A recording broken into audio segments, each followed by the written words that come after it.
Welcome back to Gems with Genesis Amaris Kemp. With me today is Dr. Robert Yoho, but he likes to be called Robert since he is retired. And here's a bit about Robert. He is 67 years old and calls himself a healthcare whistleblower. He practiced medicine in the United States and retired 2 years ago. So that was 65. He was a broad certified he was a board certified emergency physician and cosmetic surgeon. He has recently published two books, Butchered by Healthcare and Hormone Secrets. Dr. Yoho, welcome to the show. Thank you. It's a pleasure to be here. And you have a wonderful name. I've never been interviewed by anyone with a name like that before. Thank you. So, Dr. Yoho, Robert, let's start off by telling us why do you call yourself the healthcare whistleblower, and then just walk us through a bit of your journey. All right. So, what happened to me was I was looking for a copy of my books around here. I guess. Oh, here's one. What happened to me was I originally got interested in bioidentical hormones. And I, as a cosmetic surgeon, most of my patients were women. And as I matured, I'm actually 68 now, most of my patients were over 50. And many of them were being just tortured by menopause symptoms. They had hot flashes and a lot of other things so I learned about prescribing hormones to help treat them, and I felt responsible for it. And I basically most of them, I just gave it to them for free. I mean, I gave my time for free. They paid me enough for the cosmetic surgery so I could afford it. And I just saw wonderful results, but I kept reading about false narratives that I couldn't figure out why these things were labeled with cancer and heart disease and strokes. And I started to dig into it, and I realized that the medical industry had an interest in promoting proprietary or patent drugs, and their prices are just outrageous for these things, and they collectively run down anything that competes with them. And you can't patent bioidentical hormones because they're part of the human body. So I progressively got further and further into this, and then I started reading about healthcare corruption.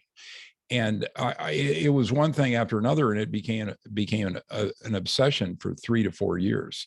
And so I read sequentially about big pharma, and I read about the insurance industry, and I read about various medical specialties, corrupt practices, and I can summarize for you how the money goes around. And I mean, this is very hard to understand. It's just, you can't make this stuff up, Genesis. So unless you have another question or two to start with, I can just talk a little bit about how the money goes around.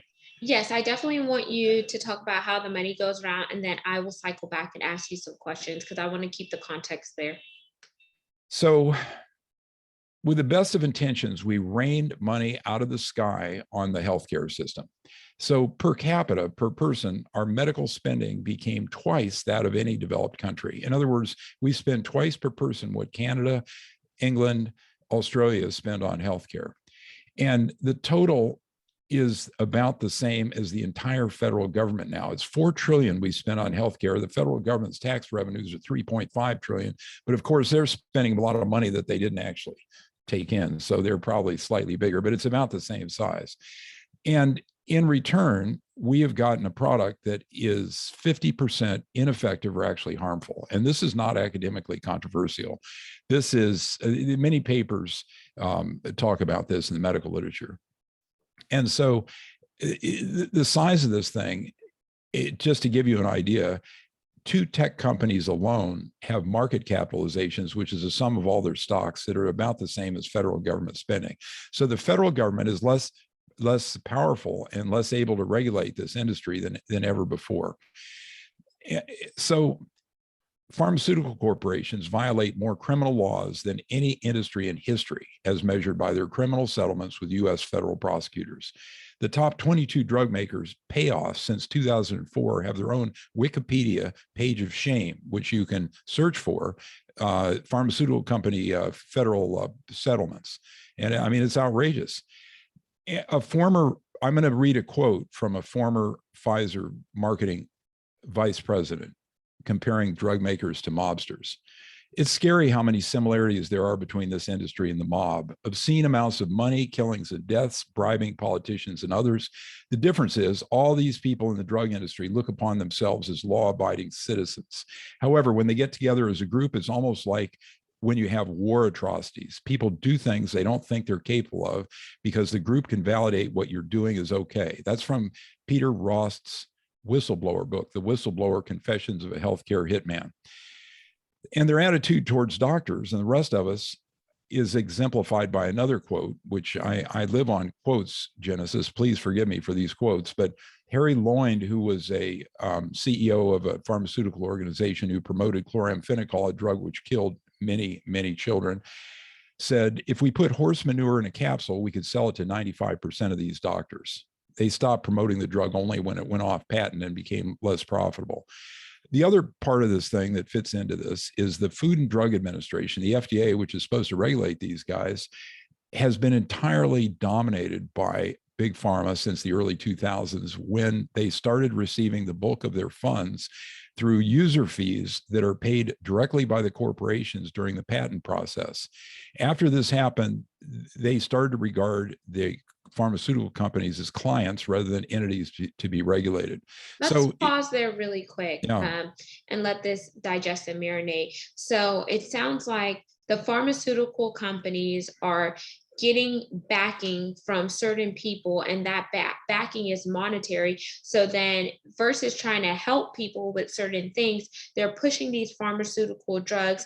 These drugs are linked to various side effects. Then once somebody has a side effect, they're giving them another drug to overcome that side effect. And it's just going around in a big old circle because they're more concerned with the money that they're getting to push these drugs. So pharmaceutical companies are getting these drugs, pushing it off to doctors. Doctors are then pushing it off to patients because that's how they're getting their money and funding. Is that correct? You're exactly on the right page, but you may not realize how bad it is. It's well over half of the FDA's funding comes directly from industry.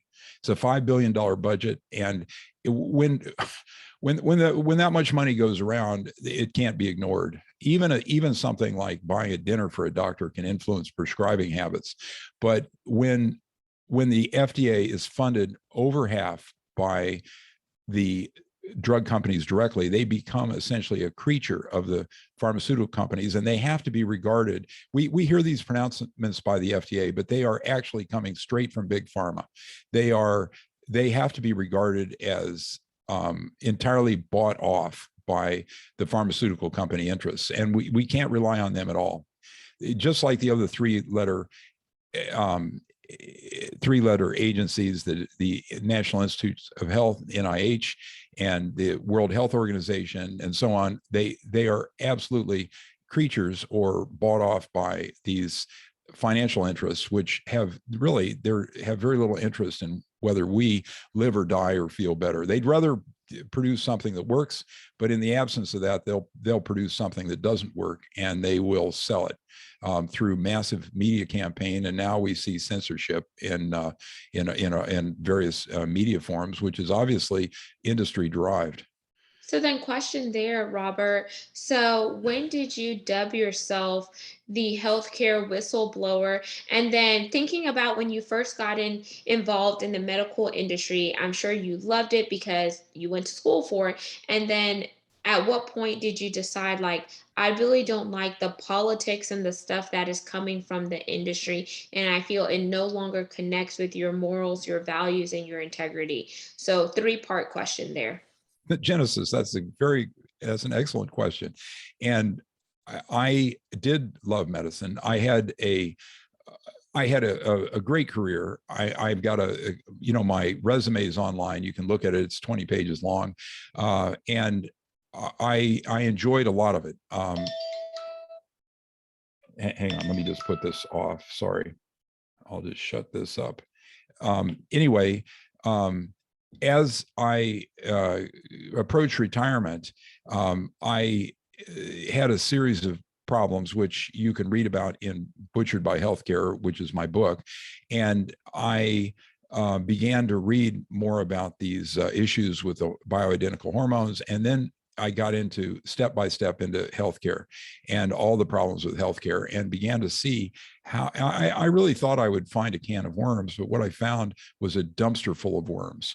And the whole thing has been so ruined with the financial interests that almost every step physicians take is dictated by financial concerns. And the doctors mainly work for other people now, and they have constraints on their behavior, the amount of drugs. There's a drug called a statin which lowers cholesterol, which is almost completely ineffective. That they have a certain percentage of your patients are supposed to be on statins, that if not, you get censured, maybe you get fired, especially if you do things that are out of the usual quote standard of care, which is established largely by the pharmaceutical companies and the other medical industry sources.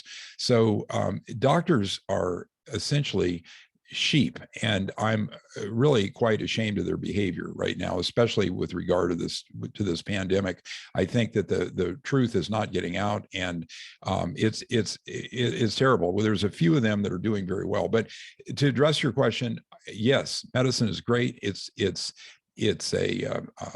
very rewarding. Doctors are largely idealistic. We do miracles, and all this negativity, I don't want to get around that and say we don't.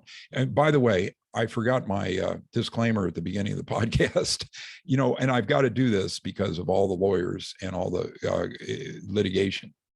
So this is for informational purposes only. You can't regard this as general medical advice or specific medical advice. If you have problems, you need to see your doctor. Use this information at your own risk. I believe it, and my books have 500 references each. So I think it's heavily supported. And I'm glad that you said you love medicine, but there are some parts in medicine that you do not like, which led you to really digging up and doing more research. And whenever you found out the ugly truth and the dumpster of the worms, then you became more grotesque with it. And thinking about you, because I know doctors surround themselves with doctors and other people, especially whenever you're in a certain industry. Do you still have friends who are still practicing medicine? And how do they look at you now that you dubbed yourself the healthcare whistleblower? Has it created tension? Genesis, I'm a small fish. My friends understand it, and some of my other friends are no longer friends, because they kind of believe in the current narratives, like almost religious fervor. But since I've retired and been able to study full time, I've been able to see things a little more clearly. And you cannot imagine how difficult it is to be a practicing physician. You are consumed with patient care, and since the Affordable Care Act and the requirements for electronic medical records, you're not going to believe this, but 25 to 50% of practicing doctors' time is occupied by clicking boxes in order to get paid. And they go home at night, they don't have time for their families, and they try to catch up with all the paperwork, which is computer work now. So it's crazy. As bright as we are, and we are probably the largest group of smart people in America. I mean, there are other groups, but they are not as select as we are. At least not this large a group. We still can't keep up with everything. Some of my peers were insomniacs, and they studied at night, and they did all the work during the day. But for the most part, we're so occupied with the problems and issues of medical practice that you hardly can get anything done. So then question there, Robert. So with with the way that things are moving right now in society and all the pressures and stuff, and then we're now in a period where it's called the great resignation, where people are just fed up with employers and they're walking out by not just the dozens, but more than dozens are leaving their jobs because they're just so fed up of what employers are doing to them. And I want you to talk about what made you get into the cosmetic surgeon? And then what was your breaking point where you said, you know what, enough is enough. I'm retiring. I'm hanging up my white coat. Okay, so the last question first. I'm not a courageous guy, Genesis, but it was time to quit. The average doctor quits at 65, and I was average, right? The whistleblowers in medicine have largely been retired medical journal editors, and these people really tell the truth. We have this woman, Marcia Angle, who was the former editor of the New England Journal of Medicine. We have Richard Smith, who was at the BMJ. These people tell how bad the whole thing is. And my work is entirely derivative of efforts of people like that. And Norton Hadler, these people are brilliant. And but most of us don't say a peep until after we retire, when they can't do anything to us. So so that's kind of the scoop. And I've got a lot more to say about medical industry. But what was the first part of your question again? So the first part of my question was, what made you get into cosmetics Right. surgery in comparison to all the other avenues you could have went into? Okay. Now, to be frank about this, and whenever anybody prefaces something with when they say to tell the truth, you have to think about whether they're telling the truth or not, right? But it was, I had a career in emergency medicine, and this thing seemed more economically viable. And in the end, it turned out it turned out to be jumping out of the frying pan into the hottest fire I've ever had. And there's problem after problem after problem. The patients sue you and they demand their money back, and this and that and the other thing. And I thought I'd make a lot of money, but it ended up I made a comfortable living, and I'm able to retire on a low budget. And what I found out when I retired was you need a heck of a lot less money than you ever thought you did. So I didn't get rich, and that maybe was my original motivation. Okay. And I'm glad that you told the truth, because sometimes no, seriously, because sometimes I feel like doctors, nurses, nurse practitioners, and etc. Sometimes they do things for the money. And then whenever they're doing it for the money, the patient care suffers in return because they're so money driven that they fail to realize that you took an oath, you wanted to be a doctor, you wanted to be a nurse practitioner, you wanted to be a nurse, or you wanted to work in healthcare as a whole. So why aren't you passionate about it? Are you chasing the dollars, trying to secure the bag, or do you actually want to go in and make an imprint in order to leave an impact? Once again, that's exactly that is that you put your finger on the center of the whole problem. And the money has been we rain so much money out of the sky on this industry that the financial interests entered the picture. And initially you'd probably call them entrepreneurs, right? But when you really look at them closely, they're a bunch of crooks. And I mean, I can't tell you how contemptuous I am of how my colleagues have buckled their ideals and folded themselves into this financial model. I mean, I'm older, so I come from a different era when it wasn't quite so dominated. But the last 20 years, the money started to dominate the whole thing. And you should let me go into the other parts of the medical industry so the listeners will understand the whole thing. So go into it briefly, and then whatever we don't cover, we'll bring you back for a part two. Okay. So the FDA and the pharmaceutical companies working together basically have shamelessly faked their studies for about 20 years. And another quote, which is from Peter Gercha, one of the founders of Cochrane Reviews, which is one of the most respected sources in medicine. He wrote, "The pervasive scientific misconduct has led to a research literature where one has to dig deeply to find a few gems among all the garbage." And what he was referring to was statistical manipulation, hiding studies that don't promote drug marketing, use of contract research groups in other countries, and many, many, many other frauds. The medical journals, even the most prestigious ones, are now entirely in the service of the medical industry. 95% of their articles are ghostwritten by corporate ghostwriters. Journal editors should be the ultimate scientific referees, but they're paid tens of thousands to hundreds of thousands of dollars each directly by the corporations. These academics are only human, however qualified and decorated they are. Currently, the way we take care of this in theory is declare quote, conflicts of interest. But this does not cleanse the filth from the process. No government or law institution would ever put up with any of this. They would fire people or even criminally prosecute them if they did stuff the way the medical academics do.